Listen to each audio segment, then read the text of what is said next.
All right, before I even get to the main topic, let me just reiterate. I am using my cell phone to record this. It is a Samsung S25 Plus, so you don't need a fancy camera to record your videos. Plus, I've got my little wireless microphone, and I did look online. I think in my last video I said it was pretty cheap, but I just looked and it was like 50 bucks. Maybe you can find it on sales somewhere else. I know 50 bucks is a lot, but I think it's worth it. It has decent sound for just starting out, so just a little FYI there. Also, if you want to know about my setup, since we're all beginners here, I'll show you what I'm using. I just got my lamp here, my floor lamp doing light here, and I'm gonna turn the camera around so you can see what's going on back here. Bloop, I just have a panel light facing the wall, reflecting back on me, because for me, I got glasses, and if I use ring lights, it just reflects and all you see is like glowing rings around my eyes. So it's a little unfortunate that I can't use ring lights, but you got to find any way you can to get by. So yeah, basic equipment. One more thing. We talked about no excuses and just starting your channel, right? Look at this thing on my lip. If you watched my other video, you see this thing right here, front and center. And it's this cold sore that has not been healing very well. It's taking forever. And I was going to use it for an excuse. I was going to say, well, look at this thing. It's nasty. Nobody wants to see that. I'll just wait. It's like, no more excuses. So look, if I can start videos with this thing on my lip, you have no excuse. If your hair doesn't look right, you got to wait till you get a haircut, or you got a pimple over here. Stop it. No excuses. All right. So let's jump into what we're talking about today. Kind of going over, just for myself, how my path has looked, trying to figure out where my place is on this platform. This is not my first channel that I've started.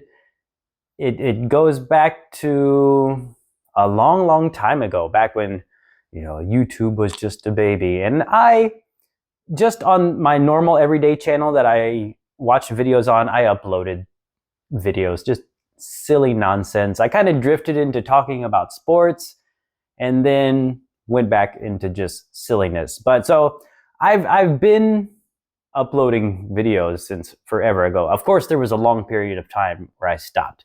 Life happens. You're not really thinking about trying to publish things on YouTube. But then I look back and I think, why? Why, even way back then, was I putting stuff on YouTube? And it's partially the same reason right now that, before I was working nights, during the day, everybody's working, there's nothing to do, I'm just in the house by myself, and you're like, you miss, or you want some sort of sense of community for what I was doing. I would read books and want to talk about them.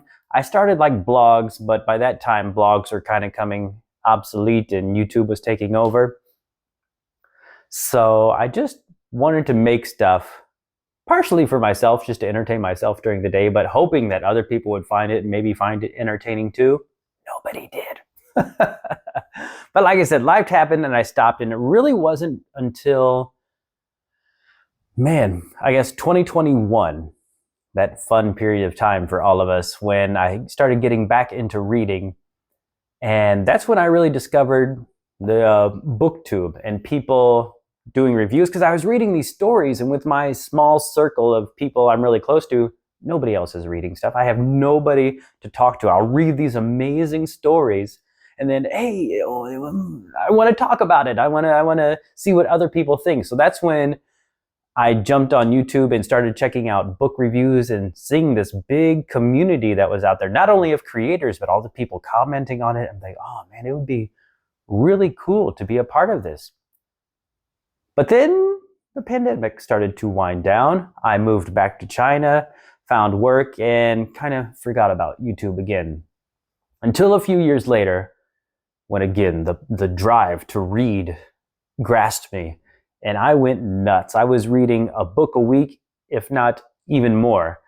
And again, I jumped back on YouTube, seeing book reviews, having that feeling of wanting to talk about it and share my opinions about the things I was reading. And finally, finally in, what was it, like March of 2024, I uploaded my first book review over on my book channel. I uploaded like 3 videos, and then I hit a wall, a reading slump. Because these books I read, it's The Pillars of the Earth by Ken Follett, and these are big chunkin' books, and I read each one in a week. So 3 books, thousands of pages in 3 weeks, and I tried to keep on read another book, and I had blown a fuse. I blew a reading fuse, and that was it. No more book reviews for a while. I'm like, well, crap. What am I gonna do here? I want to do something. And that's when YouTube started feeding me speed builds. These Lego speed builds, just videos of, it's exactly what it sounds like, building Lego sets very fast. And I was watching these and thinking, man, you know, before COVID, I had gotten into building Lego sets, the big giant Millennium Falcon, the 1989 Batmobile, Bugatti Veyron, and all these things. And seeing these videos kind of like reminded me of how much fun I had. And then I looked at the subscriber counts and the view counts. And I'm like, I could do that, right? Yeah, sure, I could do that. But then maybe like you watching people making videos like this about their YouTube journey, I've seen them, you've seen them, and they have thousands and thousands, 10,000, 20,000 subscribers. They got videos with 100,000 views, and you're like, why would I even start? I mean, look at all these people already doing it. If people want this kind of information or these kind of ideas, why would they come to me? And that's kind of what I thought too, but I was like, no, everybody starts somewhere, right? These people who have been on here for 5-10 years, 5-10 years ago, they didn't have anything. And now look at them. It could be you. It could be us. So I thought, let me give it a try.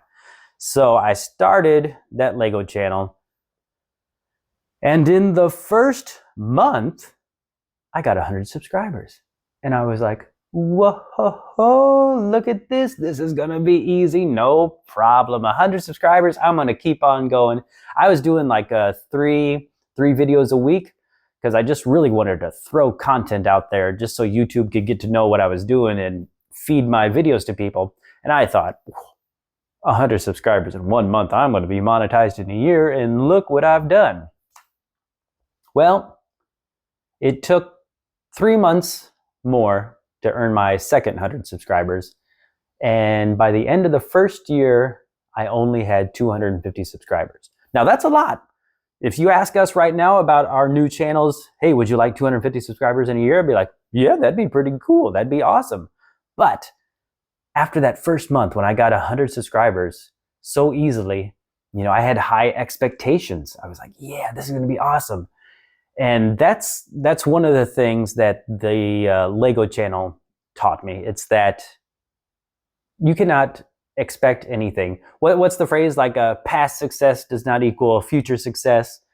Just because you're on a ride and you see patterns doesn't mean that pattern's going to stick around or it's going to stay that way. Went from 100 subscribers in the first month to 200 the next 3 months, and then another 100 the next 3 months, and then nothing. And I've seen it with videos too. I'll post a video, boom, 1,000 views. Post another video, 2,000 views. Post another video, boop. What happened? Where did all my views go? I didn't change anything. It just stopped. I've gone 1 month, I think it was in my second year of building and posting videos. I had at least one subscriber, new subscriber, every single day. And then flatline. Nothing happened. And you're like, it's just so weird. You almost feel down, like, what's going on here? And that's what that channel taught me. There are so many ups and downs that YouTube is so volatile and so unpredictable, and it can really get you down, especially when you wake up in the morning, you flip open a YouTube Studio, which is super addicting, by the way, and you've lost a subscriber. Okay. You go along with your day, you wake up the next morning, flip it open, check it, you've lost another subscriber. And then another one. And then the next day, oh, you've gained 4. Whoa. Okay, I can't do this, YouTube. What are you doing to me?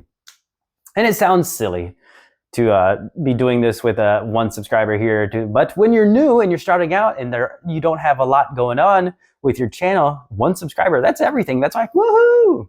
So that channel really, really taught me a lot. And I enjoy doing that stuff. I just go for the cheap small sets because Legos are a bit expensive. But I did try something. When I was in that subscriber slump, I was thinking, okay, I'm going to try something just to see if it works.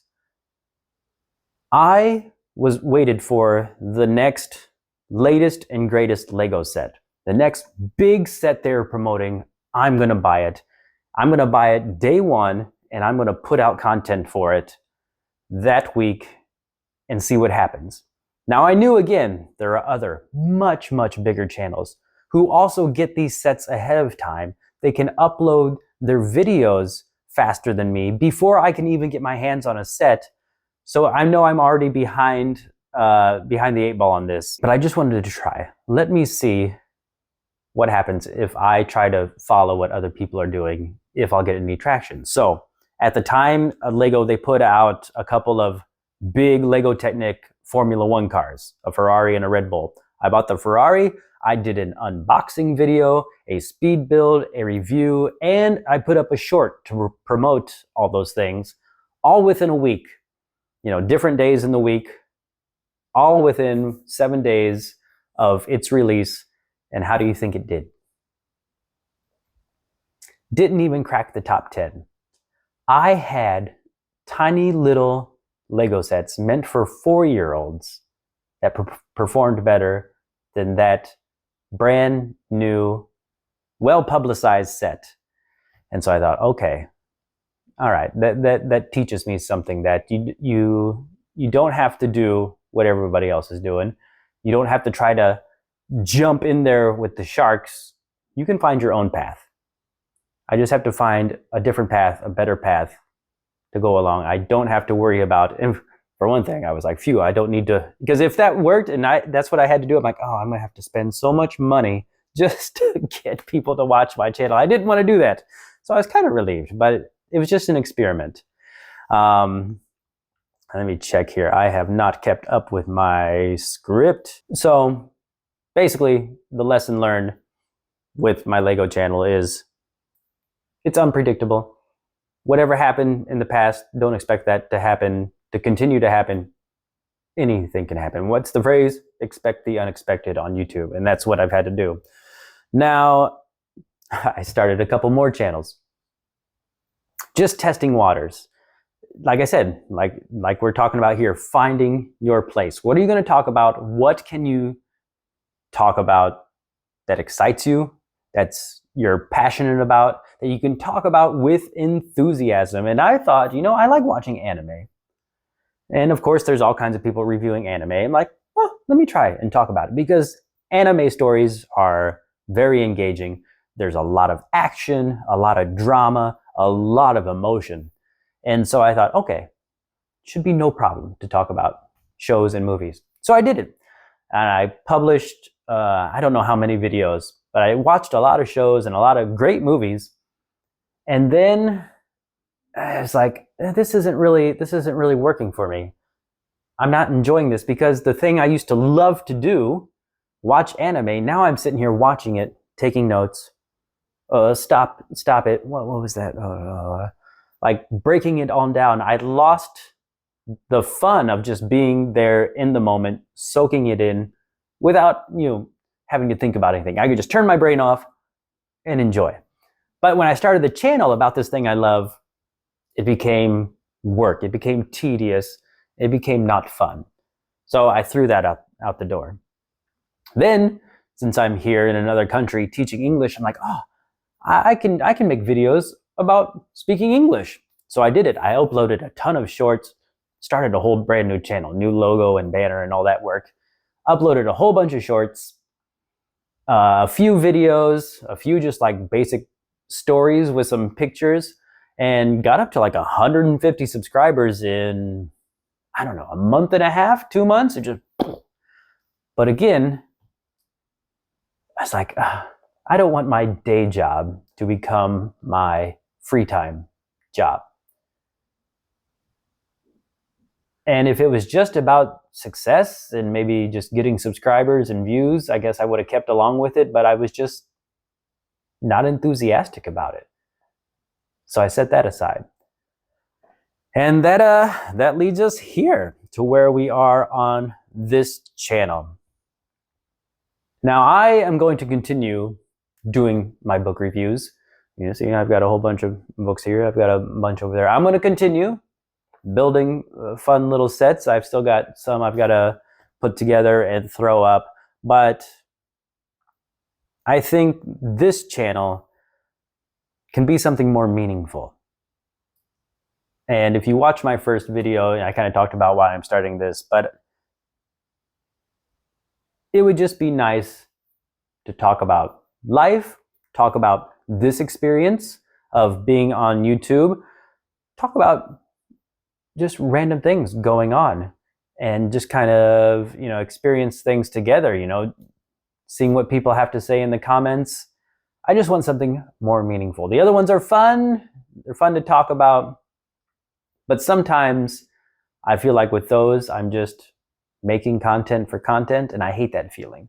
Because I do enjoy reading, but I get in slumps. And then I won't post anything for 2 weeks, 3 weeks, and you kind of have this nagging inside like, oh, people are going to be let down, or even though I don't have many subscribers, but you just feel it like the ones who did subscribe and then I don't post anything for 3 weeks, you're just kind of like, I kind of feel like a dirtbag for not posting anything.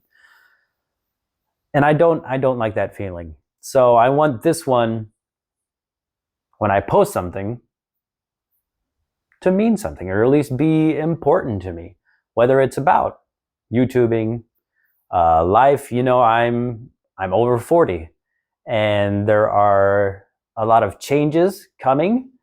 You know, they're always coming, but once you hit 40, they really start hitting, and everything that's been out there your whole life that you haven't had to worry about is like, oh, that's so far away. Here it comes, and it's about to be like a train and smack you in the face. Some of it has to do with health and an aging body, which I've already experienced. The other part I talked about before, retirement and saving and all that stuff. Those are the kind of things I want to talk about. And whether you're under 40 or you're well past the big 40, maybe you've got ideas, experiences, worries you want to communicate with other people watching the channel. So that's what we're going to be here for. Now, if you're one of those who are thinking of posting that first video on YouTube, I'm going to tell you the same thing that everybody has told you. And what I told you in the first video, you saw the title of my first video was just press record. Just do it. What are you waiting for? Nobody's going to watch. Who cares, right? Just post something. Get that experience for yourself. Your first video is for you. Not for anybody else, just for yourself, to show you that you can do it. Even me, someone who has no problem talking to the camera, even if you go back, watch my first video, I'm out there in the park. I walked around there for 10, 15 minutes trying to find a spot where I think, okay, nobody's going to hear me. Maybe I can hide behind these trees and nobody will see me. It was nerve-wracking, I know. But once you get talking, even by the end of it, I was feeling much, much better just in those few minutes being out there talking and trying to shut off the world and do it. Or you can just do it in the comfort of your own house, like I'm doing now. See, nobody hears me. Yeah, nobody hears me. And again, your first video, who cares? If you're gonna start, which you're gonna start, I know you will, comment down below here or any of my other videos. Let other people know, hey, I did it. I took the first step. You talked about this, or I didn't know what to talk about. I just turned on the camera and started talking. Let us know down in the comments. And that way we can follow you, go to your channel, subscribe to see how you're doing too, and we can all progress together. I'm going to continue to keep you posted on this little YouTube journey. We're going to talk about, first, I want to give you an idea of some of the equipment. I've already told you, I'm just using my phone, using this microphone. I do have a more expensive camera the DJI, the Pocket 3, and I have that little DJI mic too, but you don't need it. And I think I'll do a little test video with this microphone versus the DJI, because you can use the DJI too with your cell phone. So I think I'll do a little video of that to test it out, and you can see the difference and decide, do I need to spend all the money on that or even that other camera when I can just use my cell phone? So we'll do that stuff and other stuff, still show you around Beijing a little bit, and yeah, we'll go from there. I guess I've talked enough, huh? So thanks for watching. Please like and subscribe to the video if you have not done so already, and I will see you next time. Take care.